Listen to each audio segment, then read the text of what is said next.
Сәлеметсіздер бе, ұстаздар мен оқушылар? Атырау облысы Қызылқоға ауданы Сағыз ауылындағы Кенбай орта мектебінің 7-ші Б сынып оқушылары. Сіздерді Ыбырай Алтынсариннің мемориалдық музейіне шақырамыз. Бұл жерде біз Ыбырай Алтынсариннің өмірі, педагогикалық қызметі жайында баяндаймыз. Ал енді біз осы экспозицияларға тоқталайық. Ұлы ұстаз, ағартушы педагог Ыбырай Алтынсарин Қостанай облысы Арақарағай болысы да дүниеге келді. Оның атасы Балғожа бидің бейнесін көріп тұрсыңдар. Ал енді Ыбырай Алтынсарин қоныстанған Арақарағай болысында Омар құдығы деген құдық тұр. Осы құдықты да көріп тұрсыздар. Және Ыбырай Алтынсаринді атасы Балғожа би Орынборға 1850 жылы оқуға аттандырады. 1857 жылы осы мектепті үздік бітіргені туралы экспозицияда құжаттар тұр. Ал енді сол кездің өзінде Ыбырай Алтынсарин оқығанда Орынбор қаласының ең көрікті жерлерін көріп тұрсыздар.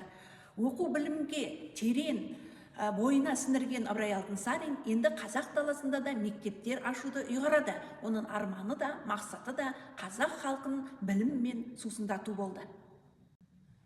Қазақтың үлкен жанашыры Ыбырай Алтынсарин оқу білімге ұран тастап, кел балалар оқылық өлеңін жазып, қазақ жасөспірімдерін оқуға шақырды. Сонымен қатар осы оқу үшін білім ордасы керек болды. Сол білім ордасын Торғай жерінде ашты. Қазақ жеріндегі тұңғыш мектептің экспозицияда фотосуретін және макетін көріп тұрсыңдар.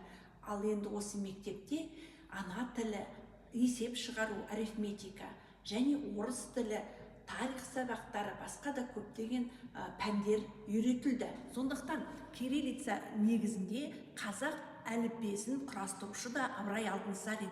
Қазақ жеріндегі тұңғыш кітапханаларды да ең алғаш құрастырған, осы мектеп ішінде кітапханалар бөлмесін ашқанда Ыбырай Алтынсарин. Жалпы қандай сала болсын, осы білім арқылы Ыбырай Алтынсарин атамыз әр саланың негізін салды.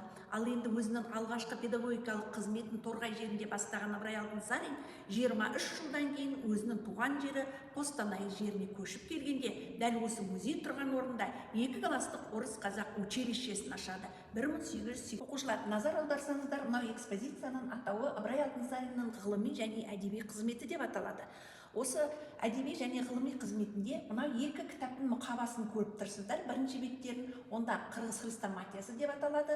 Екінші кітап қазақтарға орыс тілін оқытудың алғашқы құралы деп аталады. Енді ашылған мектептерге оқулық керек қой. Сондықтан тұңғыш қазақ тілінде оқулық жазып шығарған Ыбырай Алтынсарин осы қырғыз хрестоматиясында көптеген жаңағы әңгімелерді топтастырады. Бұның өзі 4 бөліктен тұрады. Бірінші бөлігі оқушыларға арналған әңгімелер, екінші бөлігі үлкендерге арналған әңгімелер, үшінші халық ауыз әдебиеті үлгілерінен жырлар, жаңағы мақал-мәтелдер, өлеңдер, жаңылпаштар.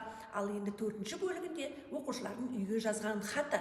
Сондықтан экспозицияда міне осы Ыбырай Алтынсарин атамыздың әңгімелер желісі бойынша кейіпкерлерді көріп тұрсыздар. Ал енді мынау экспозицияда да Ыбырай Алтынсариннің үлкендер турасында Жиренше шешен әңгімесі бойынша Қараша сұлуды, халық ауыз әдебиеті үлгісінен Қобыланды батыр жырынан Қобыланды бейнесін көріп тұрсыздар. Қандай әңгімесі болмасын, адамгершілік ізгі қасиеттерге шақырады, балалар? Естеріңізде ме? Ыбырай Алтынсариннің таза бұлақ әңгімесі бар, 3 жолаушы туралы, және жаман жолдас деген әңгімесі бар, бақша ағаштары, алтын шеттеуік, әкім, әдеп, сәлақтық, Бәтима мен Зылиқа, және ақымақ аю, ақымақ дос деген әңгімелері осы жаңағы адамгершілік турасында. Жалпы Ыбырай Алтынсарин атамыз қазақ халқын оқу, білім, өнерге ғана шақырып қоймай, сонымен қатар қоғамда да өзін ұстау, жалпы өмірдегі адамның пайдасына келетін көптеген еңбекқорлыққа байланысты, адамгершілікке байланысты әңгімелерді жазды.